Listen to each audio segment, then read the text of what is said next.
Battlefield 1 problems which literally cannot be present in the next Battlefield game.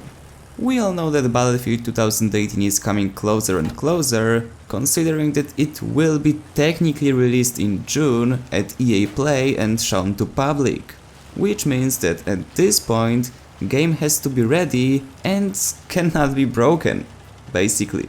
It has to be playable because YouTubers, streamers, influencers and everyone in the world will actually play and promote it at EA Play. We all know that Battlefield 1 has its problems. It had them from the beginning, and even though it's a great game, it still isn't perfect. However, the problem with Battlefield 1 was that some of the issues present in this game were not present in the past titles. Every single time in the past games, DICE learned from their mistakes and they didn't make them again. With Battlefield 1, it was kind of confusing. Because some of the features, which were perfect in the past Battlefield games, became problematic in Battlefield 1. Which shouldn't be happening, obviously. So in today's video, I want to talk about couple of things that literally have to work, and I repeat, they have to work 100% if we want Battlefield 2018 to be a successful game right from the beginning. The first thing that comes to my mind while thinking about this is content combined with progression system, because those two go together. You cannot talk about them separately. One depends on the other and vice versa. Let's start with the progression system itself. Previous Battlefield games, before Battlefield Hardline, had all of it simple. All you had to do to unlock new weapons and gadgets for your class was to play with this class and score points.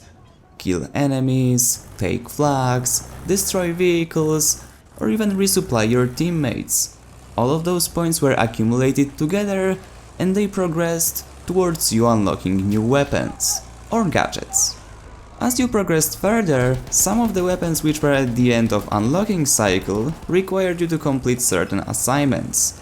But again, those assignments were simple and all you had to do was, for example, score 200 kills with M416 to unlock Ace 23 and get some heals. But still, those were clear assignments and they weren't painful to complete. You could normally do it while playing the game with your friends and still playing the objective. Now the other thing that I left out about progression system in the previous game was that all of the specializations for your class were also tied into this progression, where you just scored points and unlocked new things.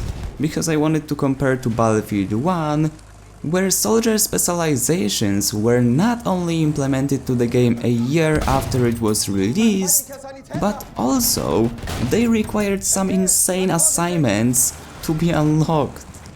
People want to play Battlefield to enjoy the game, play with their friends, perform team play actions, play the objective, take flags, defend flags, etc, etc. They don't want to lay down with LMGs and keep shooting planes for the next 5 hours. They don't want to do it. It's not what your players want, DICE. I really wonder if the guy coming up with the assignment has ever asked himself a question. Why do players play our game? Do they play it because they want crazy assignments, or do they play it because they want to enjoy their time?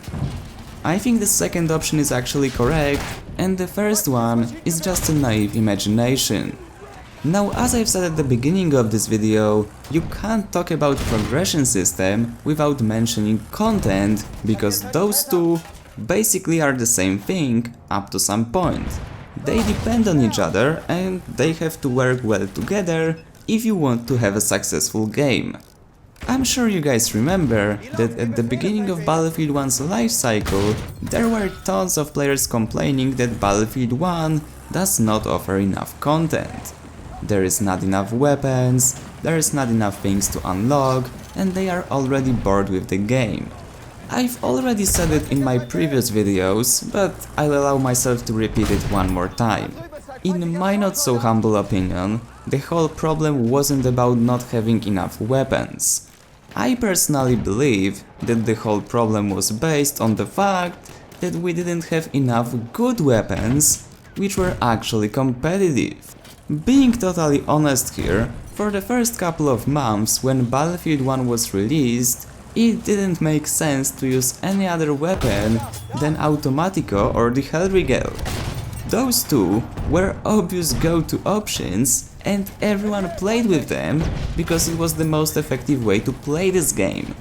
Not even to play the Assault class, to play the whole game. And when majority of player base got used to using only two weapons, because that's what they had to do if they wanted to stay competitive, let's be honest, someone who wants to have fun in the game will not use weapon which isn't effective if others are running with something that's dominating them.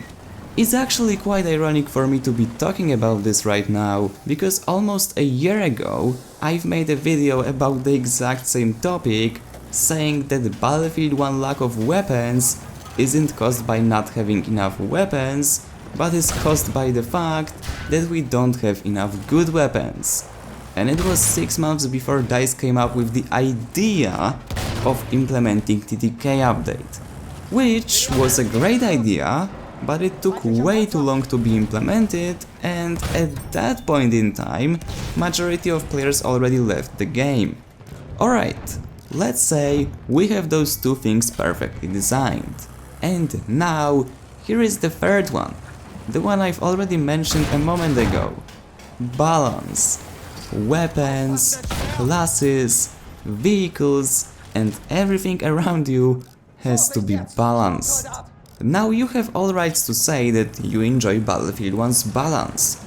You like how certain classes are balanced, that Assault is designed for the close quarters, then you have Support, then Medic, and then at the end Scout for a very long distances. I fully agree that this system makes some sense, but only some, because majority of Battlefield maps are open and big. Which leads to the conclusion that balance system presented in the previous Battlefield games was actually much better. Now some of you might say that in the previous Battlefield games, Assault was able to tap you from 300 meters with your assault rifle. Yes, they were, but not only did it require skill, but also every single class which was present in the game was able to counter them. And that's the key part that I'm focusing on.